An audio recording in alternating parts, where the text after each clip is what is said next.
عورت کوشش ضرور کرتی ہے جو اچھی سمجھدار سنجیدہ متین خاندانی تربیت کے ماحول سے گزری ہوئی خواتین ہیں کہ وہ اپنے مزاج کو اپنی طبع کو اپنے شوہر کی رضا میں گم کر لیں، اور ایسی عورتیں ہی خوشگوار زندگی کا لطف اٹھا سکتی ہیں اور پھر اس کے اثرات اولادوں پر مرتب ہوتے ہیں۔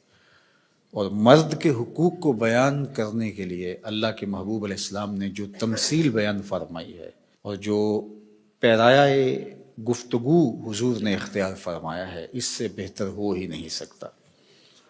ہوا اس طرح کہ صحابہ حضور کی خدمت میں حاضر ہوئے اور کہا کہ ہمارا اونٹ دیوانہ ہو گیا ہے۔ فرمایا چلو میں تمہارے ساتھ چلتا ہوں۔ صحابہ کہتے ہیں ہم ڈرے، کیونکہ اونٹ جب دیوانہ ہو جائے تو پھر اس کو سنبھالنا آسان نہیں ہوتا اور وہ سخت حملہ آور ہوتا ہے۔ تو خیر حضور تشریف لے گئے، ہم بھی حضور کے ساتھ تھے۔ جو ہی دروازہ کھولا تو اونٹ دوسرے کنارے پر تھا، دوڑتا ہوا آیا۔ تو حضور کی زندگی کتنی قیمتی ہے، تو صحابہ کے سینوں میں دل تھر تھر کانپنے لگے، لرزہ بر اندام تھے کہ جانور ہے نقصان نہ پہنچا دے۔ تو کہتے ہیں وہ جب قریب آیا تو حضور کے قدموں میں سر رکھ دیا، اللہ اکبر، اور سجدہ ریز ہو گیا۔ تو جب اونٹ نے حضور کے قدموں میں سجدہ ریزیاں کیں تو صحابہ جو پہلے ڈر رہے تھے، اب ان کی کیفیت عقیدت اور بڑھ گئی کہ جانور ہو کے حضور سے اتنا پیار کرتا ہے، ہم تو سینے میں دل رکھتے ہیں۔ تو انہوں نے ایک جملہ کہا، نحن احق ان نسجد للنبی، حضور ہمارا جی بھی چاہتا ہے کہ ہم بھی آپ کو سجدہ کریں۔ یہ جانور ہو کے آپ کی معرفت رکھتا ہے، پاگل ہو کے آپ کو پہچانتا ہے، ہم تو سینے میں دھڑکتا ہوا دل رکھتے ہیں اور دل میں آپ کے پیار کی ایک کائنات آباد ہے۔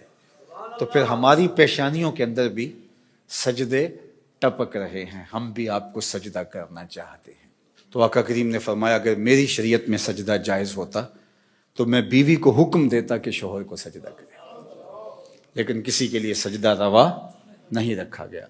تو یہ حضور نے سجدے کی ممانعت کو بھی بیان کر دیا اور شوہر کے جو حق ہیں بیوی کے اوپر ان کو بھی بیان کر دیا۔ تو اس سے بہتر انداز گفتگو کا تکلم کا نہیں ہو سکتا جو اللہ نے اپنے محبوب کو عطا کیا۔ اسی لیے ایک دن میرے حضور علیہ السلام نے فرمایا انا افصح العرب، بات کرنے کا جو سلیقہ میں جانتا ہوں کوئی جانتا ہی نہیں ہے، گفتگو کا طریقہ جو میں جانتا ہوں وہ کوئی جانتا نہیں ہے۔